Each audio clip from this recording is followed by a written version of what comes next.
round mock draft of what players I would pick for the Dolphins after my proposed free agency cycle, which we covered earlier this week.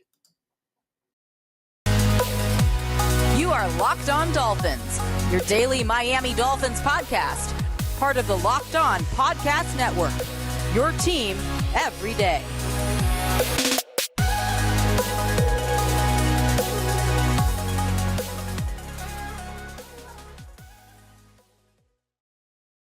What's going on, Dolphins fans? Kyle Krabs of Locked On Dolphins, your team every day here on the Locked On Network. Today is Wednesday, March 8th, 2023. And we are continuing our 2023 Miami Dolphins offseason blueprint here today on the show. This entire week is dedicated to what's been a month of film study, preparation, research for me to put together my best effort to do an all-encompassing total package proposition for what this offseason should look like to get the Dolphins to a team that they need to take the next step. I want to thank you guys for making Locked On Dolphins your first Miami Dolphins listen of the day. If you're new to the show, welcome. I'm Kyle Krabs, lifelong Miami Dolphins fan, longtime NFL draft Nick, and really enjoy this time of year. If you can't tell by the content that we've been pumping out this week and in the build up to the start of free agency, which is next week, it's right around the corner, right? So that's why the first 2 days of this past week for me have been really important to get out in front of some of the moves that we feel like the Dolphins are going to start making to get themselves in position for free agency when it starts next week. Now, our blueprint, we've already kind of surpassed this stretch.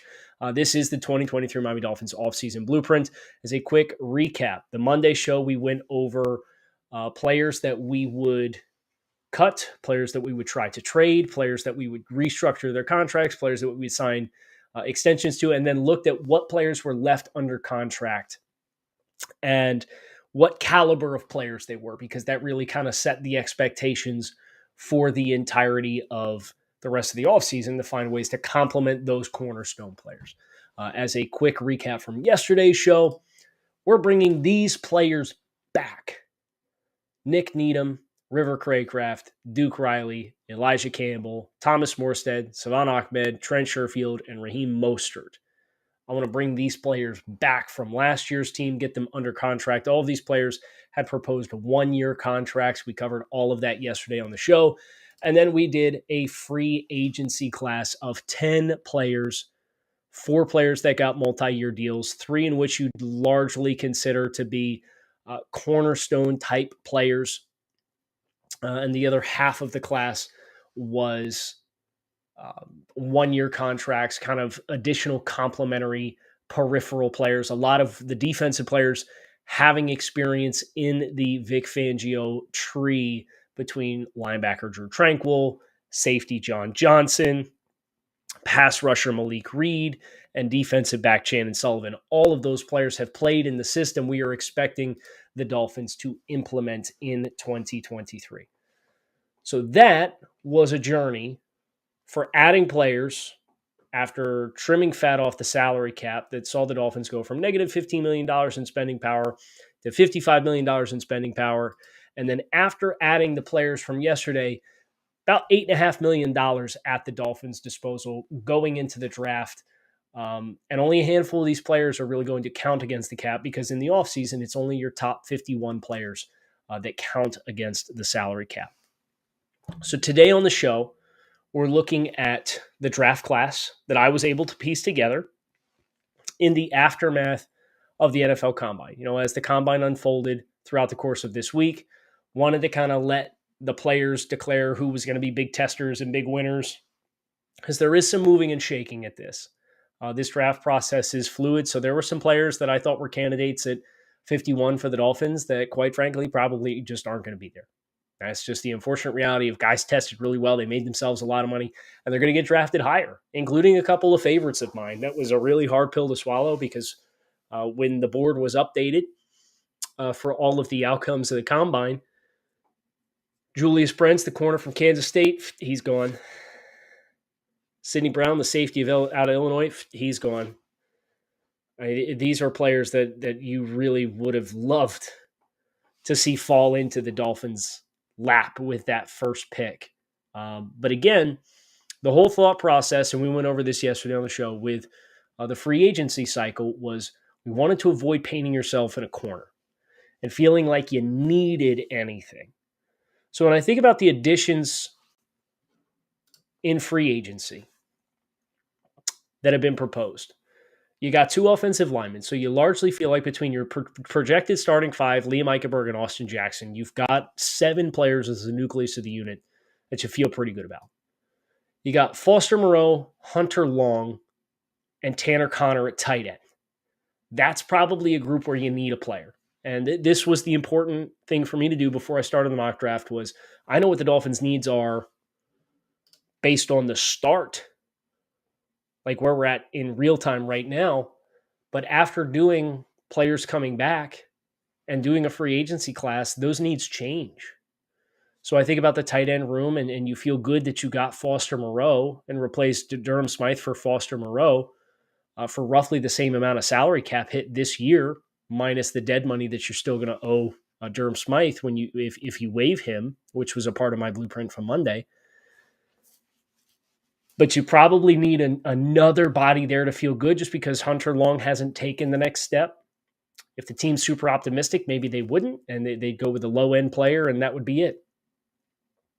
I think if Hunter was going to really claim a big role, last year was a great opportunity for it to happen, and it did not. So I do view tight end as a player, as a position group where you probably would like to get another body, but you're not desperate for a body. Running back, you brought back Mostert, Savon Ahmed, and then you signed Jerick McKinnon in free agency. Now, you'd probably like a little bit more of a physical runner, but you at least feel like, okay, we've got the kind of runners that are going to fit this system and how we want to run the ball. You'd like to add another body, but you're not desperate to add another body. I feel good about the offensive line.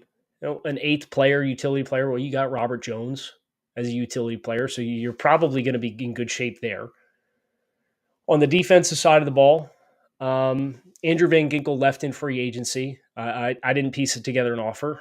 I think Malik Reed's a nice compliment there.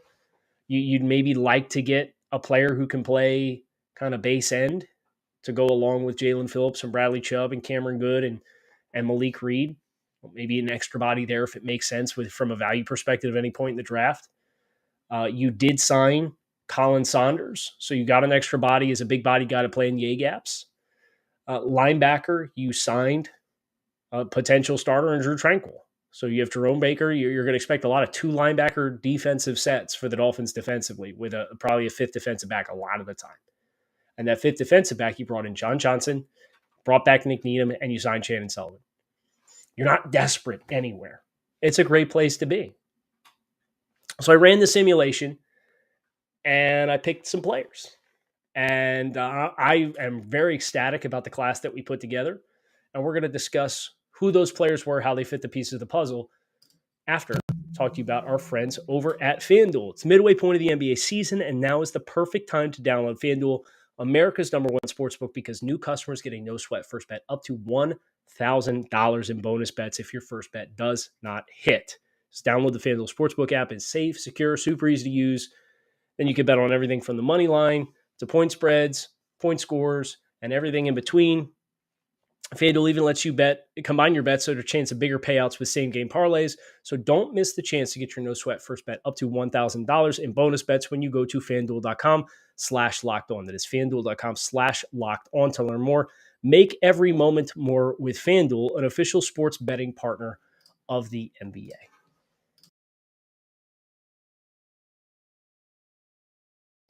So, I'm going to show you guys the draft class. Remember, extra 5th-round pick for Manuel Ogbah, traded him to Chicago in a hypothetical because they have the salary cap to bring him in, and the edge group is awful in free agency. And Cedric Wilson, I traded an additional 7th-round pick for with the Dallas Cowboys. Here's the draft class. Pick 51, the Dolphins' first scheduled pick as things currently stand. Tight end Darnell Washington, University of Georgia. We're going to talk about why he was there in just a second. Pick number 77, safety Brandon Hill, Pittsburgh Panthers. Pick number 84, running back Israel Abanikanda, Pittsburgh Panthers. Pick 150. This was the pick courtesy of Emmanuel Ogbah. Linebacker Ivan Pace Jr. from the Cincinnati Bearcats. Pick 178. Wide receiver / kick returner. That's the important note here. The kick returner component of this is a big motivating factor on this player. Darius Davis, TCU Horned Frogs. Pick 270. Interior defensive lineman PJ Mustipher, Penn State. And pick 246, edge Lonnie Phelps, Kansas Jayhawks. So this group, I really loved how the whole roster ended up coming together with this. Darnell Washington being the pick at 51 is obviously the big needle mover. He is freakishly big, 6'7", 260 pounds, blocks like an offensive lineman. Probably the best blocking tight end in this class. The question is whether or not the athletic profile and the potential as a pass catcher is enough to push him into the top 50. But here's the deal. You got Luke Musgrave. You've got Michael Mayer. You've got Dalton Kincaid. Darnell Washington has a firm claim to be better than any of those players, but he also lives in a world in which he could be behind all of them. All three of the other ones have a more dynamic receiving skill set. For the Dolphins, personally, I don't give a rip what your receiving potential is when I'm going to throw 260 balls to Tyreek Hill and Jalen Waddle. I need a guy who can play with his hand in the dirt. And then obviously, so now you have Foster Moreau and Darnell Washington as your 1-2 punch at tight end. You don't think that you can't go with a two-man solid surface on one side of the formation and put the speed of Tyreek Hill and Jalen Waddle on the other side and do some damage if you got Darnell Washington in line and Foster Moreau in an H-back alignment off his outside hip? You want to run the ball to that side, or if you want to go split flow inside zone, or if you want to RPO off of that, have Foster Moreau leak into the flat, Tua Tagovailoa is doing the mesh point, and you're going to run the wheel and the glance and the flat with Tyreek Hill, and you're really going to have to command an extra hat on the solid side of the formation now, where when the Dolphins went with an off tight end and set themselves up to run wide zone or split flow zone / that RPO with the slant wheel flat spacing, if you can't win the point of attack, they can play even numbers on the run front side and live with it because they don't trust you they don't believe that you can dictate terms up front. You put Darnell Washington and Foster Moreau over there, you got a really strong chance to actually run the ball and create a lot of movement. Oh, by the way, your right tackle's an improved player as well in Trey Pipkins. I think the waterfall of effects that could bring to the Dolphins would be monumental. So Darnell Washington, he was there in this mock draft. I grabbed him. I did not think very long about it. The other two players that I would have considered, Julius Brenson, Sidney Brown, the corner out of Kansas State, and the safety out of Illinois, were off the board. Now, Brandon Hill at 77, he had a really good combine. He tested in the 4.4s and the 40-yard dash. He's a really instinctual player. He lives in the kind of world that the Dolphins want to play defensively, if we're being honest. Middle of the field open coverage, zone, match principles, trust your keys. You wish he had a little bit more ball production. This is going to be your fourth safety in 2023. Because you have Brandon Jones in a contract year, you have John Johnson, and you have Javon Holland. But the interchangeability that can come with this, and then obviously you are going to have to start making some tough decisions on some players here soon before long. And being ahead of some of those by drafting players and giving them a chance to assimilate is something the Dolphins did a little bit of last year with Eric Ezukama and with Channing Tindall.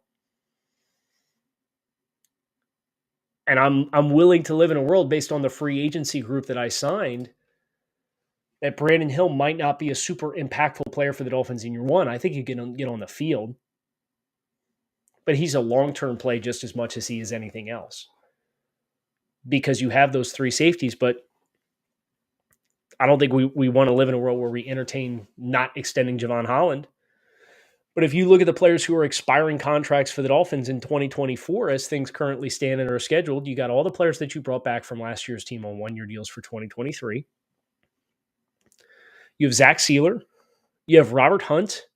You have Brandon Jones. You need a backup quarterback situation again. You're going to entertain potentially the idea of moving on from Jerome Baker.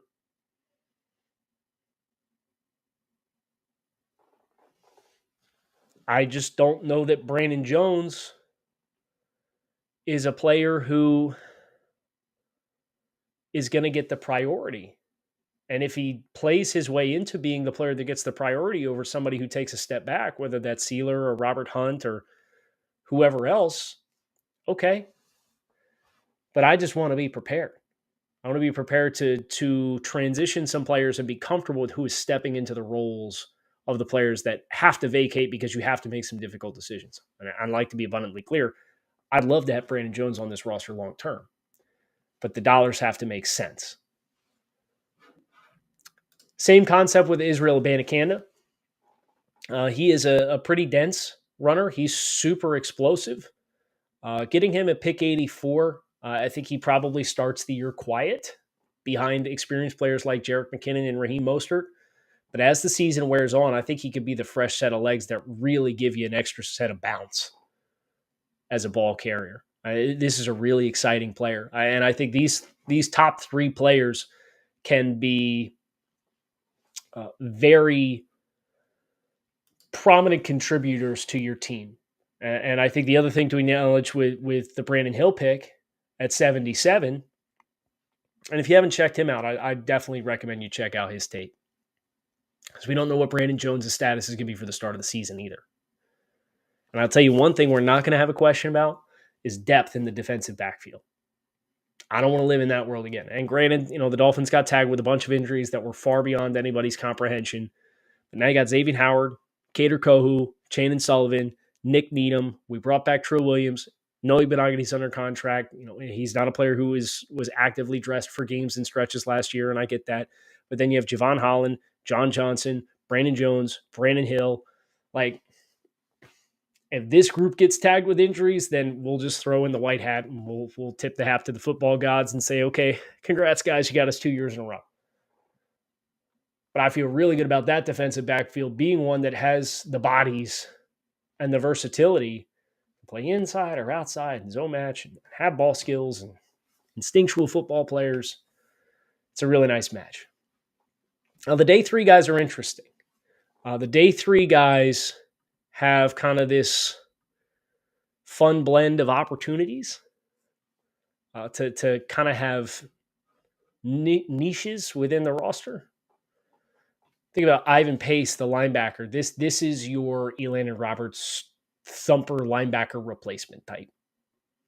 Dude hits like a ton of bricks. Darius Davis. We need somebody to step up from a kick return standpoint. Davis ran in the 4.3s. I think he ran back 3 kicks for touchdowns last season for TCU. He was very much featured and prominent as a return player for them. I think he's got a chance to be the 6th wide receiver and push Braylon Sanders off the 53-man roster. And Sanders right now is kind of penciled in that when you think about what the Dolphins have elsewhere across the wide receiver spot. And you've got Tyreek Hill, Jalen Waddle, Trent Sherfield, Ezukama, Craycraft. That's 5. Can Darius Davis be your 6th? And they carried 6 at stretches last year and be the guy who returns kicks? I don't see any reason why not. I think the versatility of the offensive line helps the sales pitch to carry more skill players, especially with the speed and what the speed of the Dolphins offense does to opposing teams. And then the last 2 names, one of these guys is an absolute special teams demon, and that's Lonnie Phelps. Lonnie Phelps would compete with Cameron Good for snaps as your depth edge guy. I think he's pretty raw from that perspective. But you put this dude's kickoff coverage tape out there, and he's the most entertaining kickoff team player you have ever watched in your entire life. Just a one-man wrecking crew. Reckless abandon, flying down, blowing up blocks, blowing up ball carriers.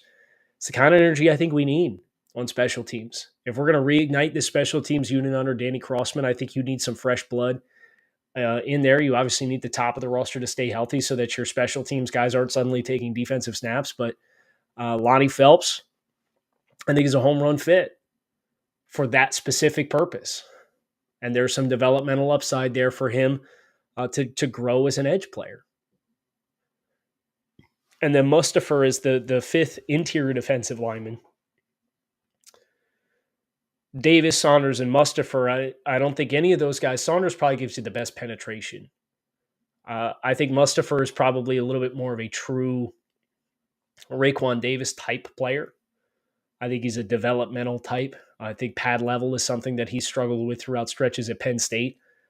But putting him in a position to grow in this system and doing it with a 7th round pick in the same way that we talked about getting out in front of some departures. Raekwon Davis is another expiring contract after the 2023 season. The Dolphins are going to have to make some hard decisions on guys. And if Raekwon Davis is a casualty for keeping higher impact players elsewhere on the team, having a guy you could coach for a system and know if you can trust him or not and has the uncoachables for his size and stature is a good way to go about it. You'd probably draft somebody again next year or sign a depth player again next year so that all your eggs aren't in that basket unless that guy comes in and blows you out of the water as a rookie. And maybe he does. It's only one way to find out. So it's a nice blend. This rookie class is a nice blend of day one impact on day two for your day two players and some long-term plays for your salary cap or for your roster once you get into 2024 and beyond.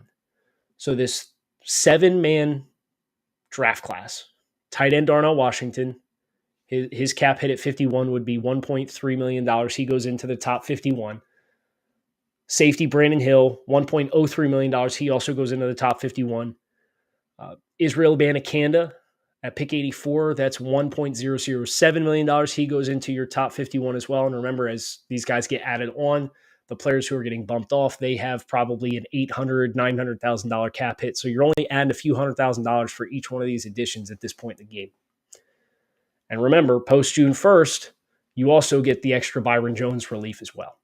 But there's more plans for that money, which we'll talk about tomorrow on the show when we talk about the Dolphins' year-over-year cap health. Ivan Pace, about $840,000, and then Darius Davis, PJ Mustafa, and Lonnie Phelps are all under $800,000 in cap hit. They would not count against the top 51 cap hit. So your salary or your salary cap would transition from $8.438 million in cap space before the draft, after all of the moves in free agency, which have been proposed this week on the show, to $7.727 million. So you'd lose less than, I'm going to do the math, geez. You'd lose less than $800,000. How's that? That might be, yeah, you'd lose less than $800,000 against the cap. So still at a point where you have a reasonable amount of money. If any player were to come available as a free agent, that's probably not a quarterback. You could make a maneuver and sign that player for a peace of mind perspective, and then know, and this is the big thing for tomorrow when we talk about it on the show, if you don't use cap, you can roll it over into the next year. And from a cap health perspective, that's going to be very important for the Dolphins. So that's your rookie draft class. I'll go through it one more time here on the Miami Dolphins 2023 offseason blueprint. Darnell Washington, 51. Safety Brandon Hill, 77. Israel Abanikanda, running back, 84. Linebacker Ivan Pace Jr., pick 150. Kick returner Darius Davis, 178. defensive tackle PJ Mustard for 240, and edge rusher / special teams kick coverage player Lonnie Phelps at 246. Tomorrow on the show, we're going to go over starting lineup forecast, 53-man forecast, and we're also going to talk about the salary cap health for the Dolphins over the next 3 years, based on the moves that we have made through the first 3 days of the Miami Dolphins 2023 offseason blueprint. So, I mean, we're getting a chance to not just say, hey, look, I got us a roster that's cap compliant and we're good to go. Well, no, what's the ramifications of those in years to come?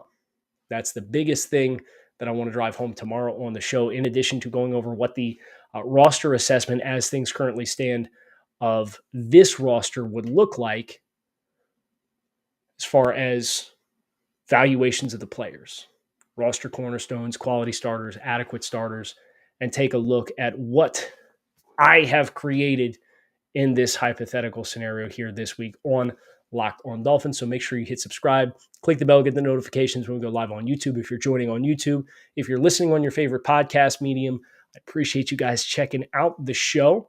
Fins up. Keep it locked in right here on Locked on Dolphins, your team every day. Make it a great rest of your Wednesday, and I will talk with you all again